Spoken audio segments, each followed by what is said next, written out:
नमस्कार आप सभी का। तो आज का ट्रेडिंग सेशन क्लोज हो चुका है और आज बजट डे था और काफ़ी अच्छा मोमेंटम रहा, बोथ साइड रहा। थोड़ा सा आपके साइड भी रहा, थोड़ा डाउन ट्रेंड में भी रहा मोमेंटम। तो चलिए देख लेते हैं। कल बैंक निफ्टी का एक्सपायरी होने वाला है, आज फिर निफ्टी का एक्सपायरी था और उसके बाद फिर हमारा निफ्टी का एक्सपायरी होगा। तो चलिए वीडियो को स्टार्ट करते हैं। वीडियो स्टार्ट करने से पहले आप सभी के लिए डिस्क्लेमर है जो कि कंपलसरी गो थ्रू करना। तो चलिए वीडियो में आगे बढ़ते हैं। तो अभी ये देख पा रहे हो आप लोग, ये बैंक निफ्टी का डेली चार्ट है और जैसा कि यहाँ पे दिख रहा है मोमेंटम की जो 10-12 दिन का रेंज था यहाँ पे, वो कहीं ना कहीं ब्रेक हुआ आज और थोड़ा डे लो से फिर थोड़ा बहुत कवर किया है बैंक निफ्टी। वेरएज अगर मैं निफ्टी का चार्ट दिखाऊँ आप लोगों को, तो ये वाला मूव थोड़ा निफ्टी का सरप्राइजिंग रहा आज, जो इसने रिकवरी दिखाई है। तो यहाँ तक का लो बना था मार्केट, फिर कम्प्लीटली रिवर्स कर गया है मार्केट यहाँ पे। वेयर एज बैंक निफ्टी अभी आप लोगों ने देखा कि उतना रिवर्स नहीं कर पाए अपने आप को। तो देखते हैं कि कल का मोमेंटम क्या होने वाला है, एनालिसिस कर लेते हैं थोड़ा बैंक निफ्टी का। तो चलिए अभी 15 मिनट में स्विच कर लेते हैं। तो आज का मोमेंटम जैसा कि आप लोग देख पा रहे हो कि ओपन यहाँ पे हुआ था और इसके बाद थोड़ा सा साइडवेज रहा।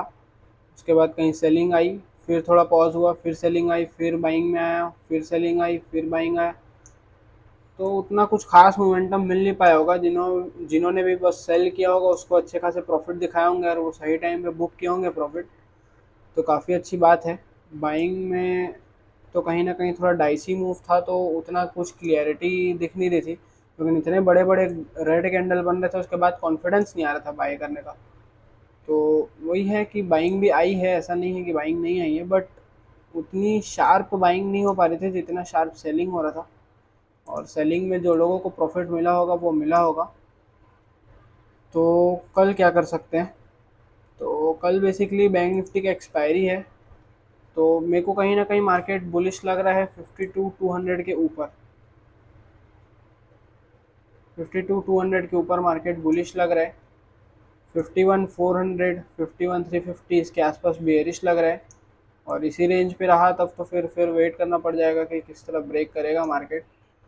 तो चलिए डिस्कस कर लेते हैं। व्हाट इफ़ की अगर मार्केट गैप अप ओपन हो गया,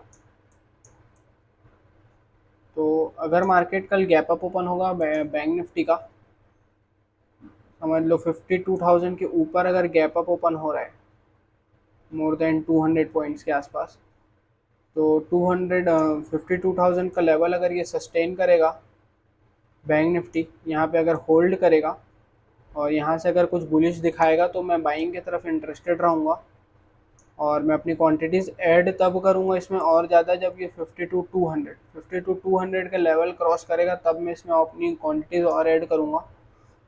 और अगर ये यहाँ पे साइडवेज टाइप का रहा, फिर साइडवेज से नीचे आ गया, तो फिर मुझे एग्जिट करना पड़ेगा।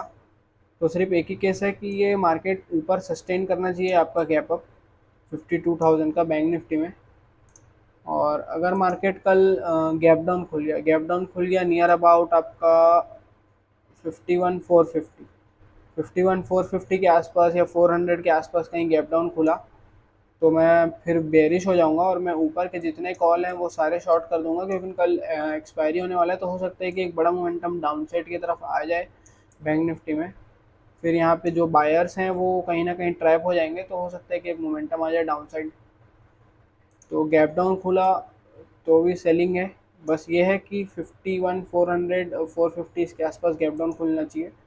और अगर मार्केट कल फ्लैट खुला बैंक निफ्टी में, तो अगर मार्केट फ्लैट खुलेगा तो मैं इंटरेस्टेड नहीं हूँ, जब तक कि ये ऐसे बड़े बड़े कैंडल्स ना बनाए, या तो रेड या तो ग्रीन। और एक लेवल पे सस्टेन करना चाहिए इस मार्केट को, समझ लो इसी रेंज पे कहीं ना कहीं सस्टेन करना चाहिए 12 बजे तक। 12 बजे के बाद अगर कहीं ब्रेकआउट या ब्रेकडाउन करेगा, तो फिर मैं उसी डायरेक्शन में ट्रेड करूँगा। तो चलिए अभी निफ्टी देख लेते हैं, निफ्टी क्या बोलते हैं।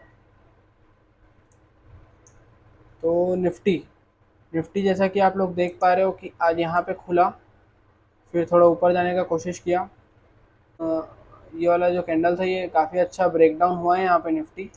काफ़ी अच्छा मोमेंटम मिला होगा लोगों को, जो भी पैसा बनाए होंगे। और उसके बाद ये शार्पली रिकवर कर गया है, और अभी कहीं ना कहीं डे हाई तक को भी टच करने वाला था ये वापस से, बट थोड़ी सी सेलिंग आ गई है और कहीं पॉजिटिव में जाके क्लोज दिया है। तो अभी देखते हैं कि कल क्या हो सकता है, निफ्टी में कल क्या प्लान कर सकते हैं। तो निफ्टी अगर गैप डाउन खुला, निफ्टी अगर गैप डाउन खुला नियर अबाउट 24,320, 24,300 अगर इसके आसपास, तो फिर मैं एक नेगेटिव के लिए प्लान कर लूँगा। पहला टारगेट मेरा हो जाएगा 24,160, 150, ये मेरा पहला टारगेट हो जाएगा, जो कि आज का डे लो था रेड कैंडल का। तो ये मेरा पहला टारगेट हो जाएगा। और उसके बाद मैं अपना स्टॉप लॉस जो है वो ट्रेल कर लूँगा यहाँ पे। तो फिर यहाँ से अगर और डाउन साइड जाना होगा तो फिर ये और नीचे लेके चले जाएगा हमें। तो ये निफ्टी में प्लान कर सकते हैं अगर डाउन साइड खुले तो। और अगर निफ्टी समझ लो फ्लैट खुला, निफ्टी फ्लैट खुला तो इस लेवल का वेट करना, ये नियर अबाउट 24,560, 570, अगर यहाँ पे कहीं 15 मिनट का कैंडल क्लोज करेगा, फिर उसके हाई को ब्रेक करेगा दूसरा कैंडल, तब मैं जाके यहाँ पे बाइंग पे इंटरेस्टेड रहूँगा निफ्टी में, अगर फ्लैट खुला तो। और अगर निफ्टी कल गैप अप खुल गया, अगर निफ्टी कल गैप अप खुल गया, समझ लो ये गैप अप खुला है नियर अबाउट 600, 24,600 इसके आसपास, तो ये वाला जो जोन है ना, यहाँ पे कहीं ना कहीं सपोर्ट लेना चाहिए निफ्टी को। जैसे गैप अप खुल के थोड़ी सी सेलिंग आई, फिर यहाँ पे सपोर्ट लेके अगर ऊपर जाएगा और वापस से डे हाई को ब्रेक करेगा, मतलब अपने जो कैंडल है उसको ब्रेक करेगा, तो फिर मैं बाइंग के लिए इंटरेस्टेड रहूँगा निफ्टी में। तो ये 3 प्लान कर सकते हैं हम निफ्टी में। अगर गैप डाउन खुला तो सेलिंग आएगी, सेलिंग के लिए प्लान कर सकते हैं, जो कि आज का डे लो था उसके आसपास हमारा टारगेट हो जाएगा। और अगर फ्लैट खुला तो इस हाई का वेट करेंगे कि ये हाई जब क्रॉस करेगा इस रेंज का, तो फिर मैं बाई करूँगा। जब 15 मिनट का कैंडल क्लोज होगा तो उसके हाई के ऊपर फिर अगर कैंडल निकलेगा तो मैं बाइंग करूँगा। और अगर मार्केट कल गैप अप खुला तो मैं थोड़ा सा रिट्रेसमेंट का वेट करूँगा, और उसके बाद फिर मैं एक बाइंग की साइड देख सकता हूँ। तो ये था बैंक निफ्टी, निफ्टी का एनालिसिस। तो मिलते हैं अगले वीडियो में, तब तक के लिए आप सभी को नमस्कार।